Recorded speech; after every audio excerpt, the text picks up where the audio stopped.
Hello there, welcome back to the Ogre, the old Git Reacts, Reviews and Oft-Times Reminiscences. Um, Today we're doing Night Beheaded. This is another band who my method of finding new music basically balls around giving every band I come across 5 seconds to gain my attention and then moving on. And as a consequence, I probably miss out on quite a lot of decent music. However, there's so much out there and so little time to find it that you need to stick in constraints, otherwise you never find anything. So with Night Beheaded, it was clicking on Bandcamp and on their page, and 5 seconds now, move on. Something stuck in the back of my head, and a bit later on I went back and listened to it again and bought things straight away. So it proves my methodology is flawed, to say the least. So this is it's a curious sound these have got, and as I say, because of that, I nearly missed out completely on it. But hard to describe in many ways without waffling too much. So, as usual, the best way for you to find out is to listen. Here we go.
These are what I would call an ish band, because they're black metal-ish as far as I'm concerned. But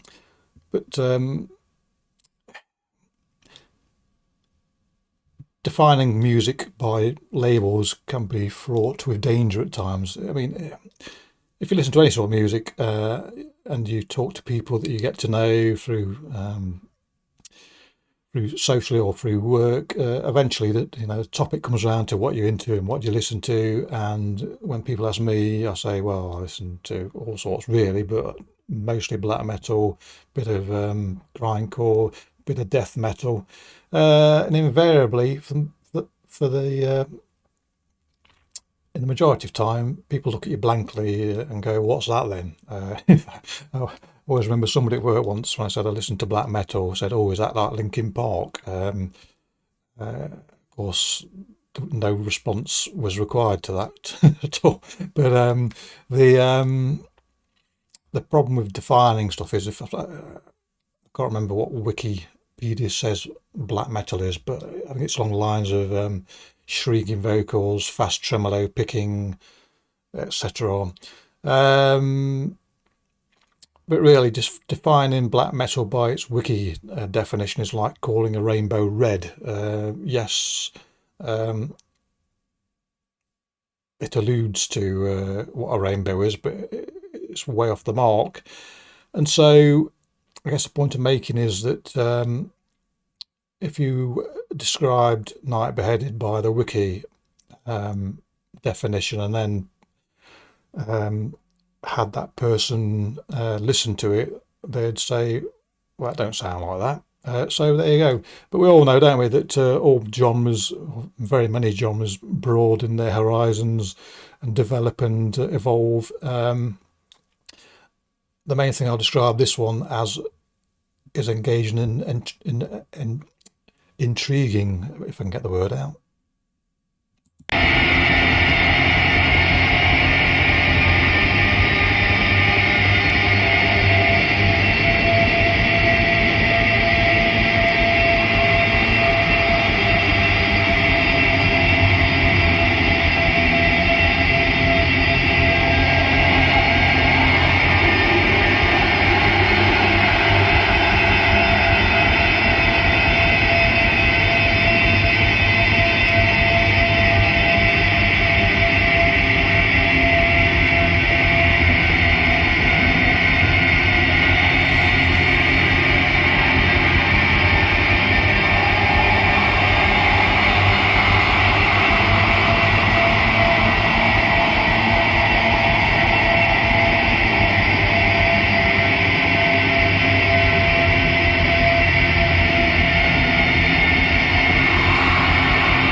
Something very spectral about this song and this album.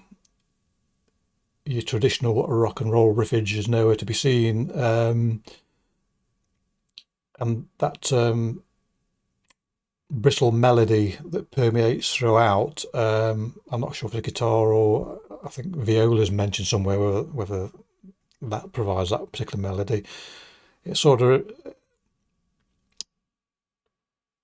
gives me the impression that if you, as an artiste, recorded an ice skater's actions on ice or any sort of surface on which you could skate and recorded the sound of it, you might be somewhere close to what this is. It reminds me a little bit of drill skating about on metal and what have you, but the whole sort of sound is ethereal. Lots of ethereal is used quite a lot in music, and context is everything. This is music that could accompany a seance or embellish a seance, perhaps. Yes, but it gets you. The components shouldn't grab you, but they do as a whole.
remember rightly, one thing that the Wikipedia entry on black metal does use as a descriptor is atmosphere, um, atmospheric, and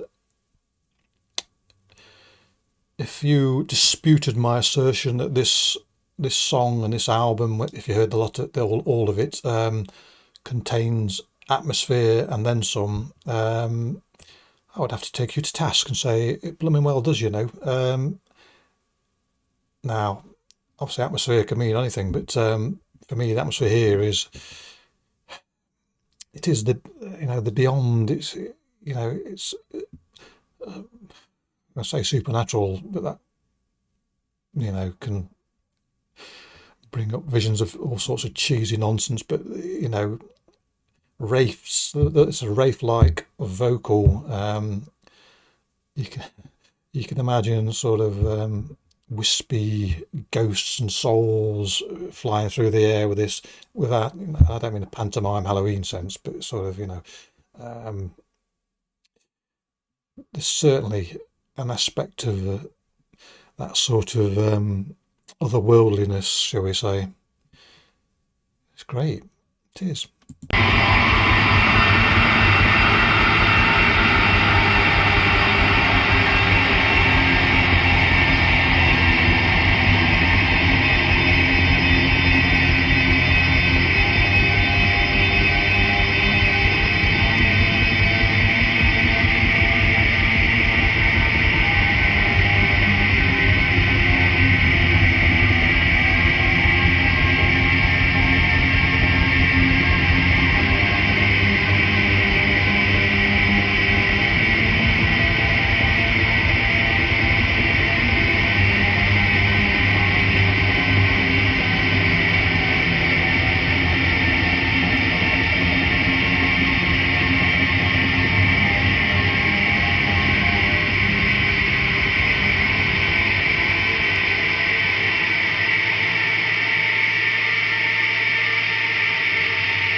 Well, there you go.